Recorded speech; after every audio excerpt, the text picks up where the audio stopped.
Азербайджан на пороге войны. Чего ждать Армении? Власти Азербайджана активно используют общественные настроения, направляя их в нужное русло.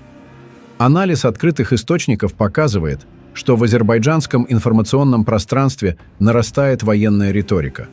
Если раньше заявления о возможном конфликте звучали завуалированно, то теперь они стали более прямолинейными. После инцидента с самолетом в Грозном в Азербайджане усилилось нагнетание напряженности. Одновременно были продлены карантинные меры и введены ограничения на выезд мужского населения до апреля 2025 года.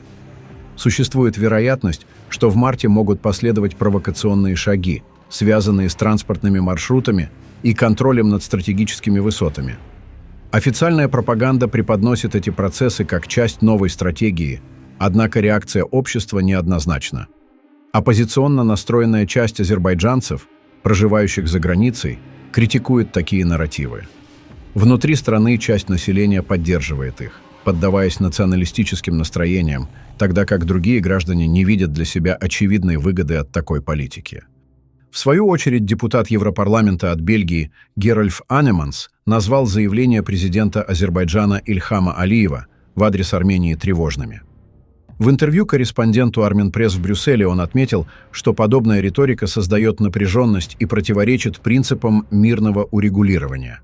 По его словам, важно стремиться к заключению справедливого мирного договора, который обеспечит уважение суверенитета Армении и защиту культурного наследия армян.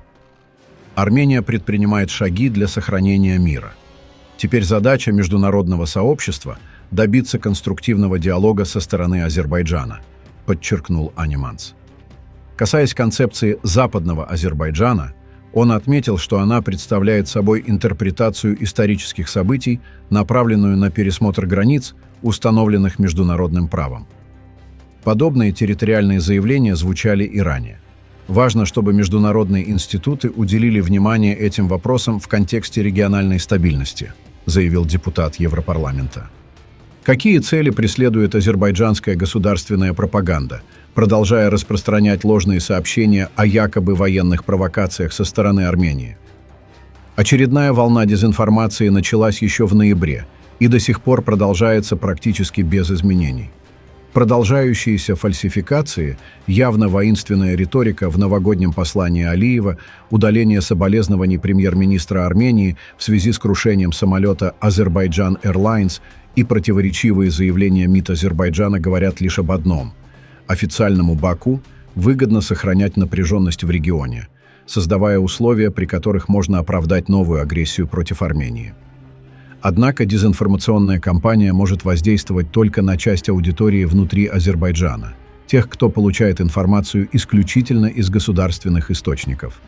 Стоит лишь обратиться к независимым СМИ и объективным источникам, как манипуляции и вбросы легко разоблачаются фактами.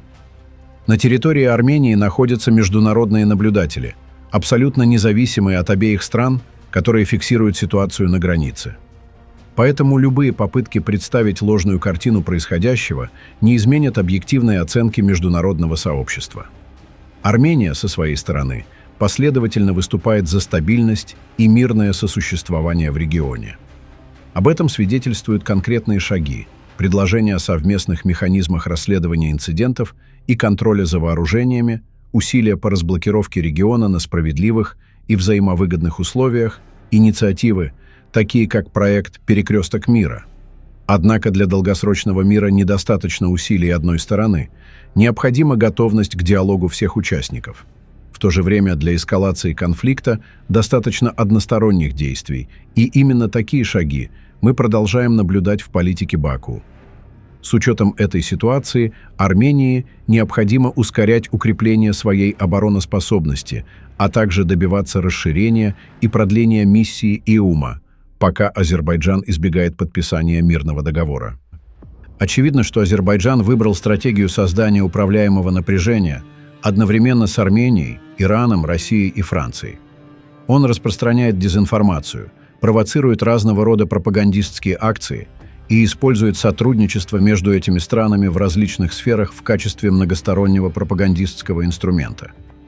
С конца прошлого года после завершения КОП-29, а также в свете победы Дональда Трампа на президентских выборах в США, Баку целенаправленно пересматривает конструктивную атмосферу, сложившуюся в процессе урегулирования с Арменией в 2024 году.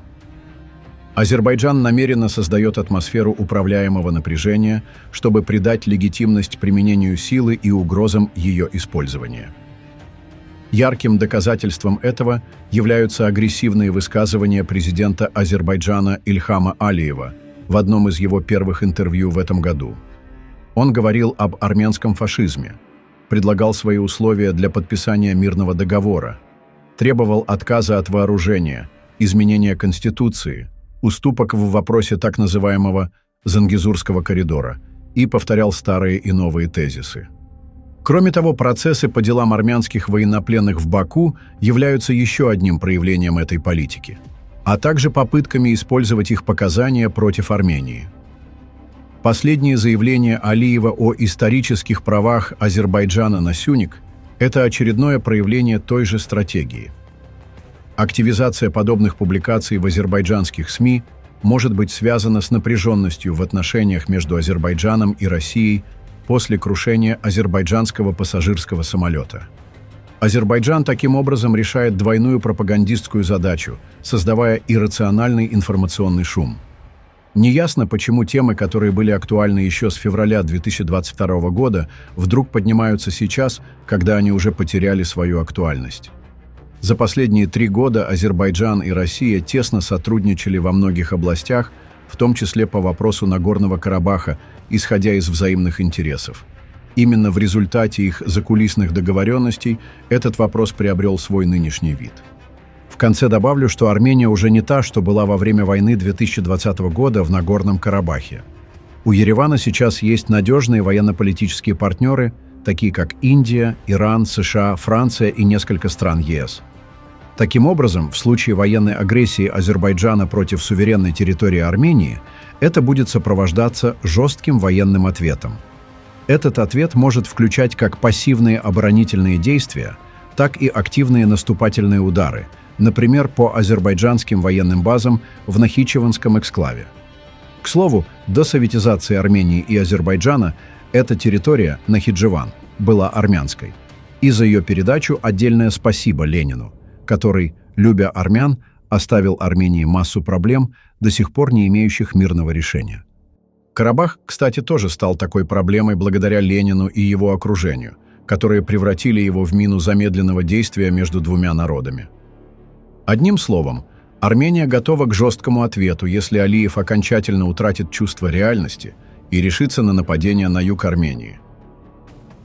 Пишите ваше мнение в комментариях и подписывайтесь на наш канал, чтобы не пропускали самые важные новости мира и нашего региона.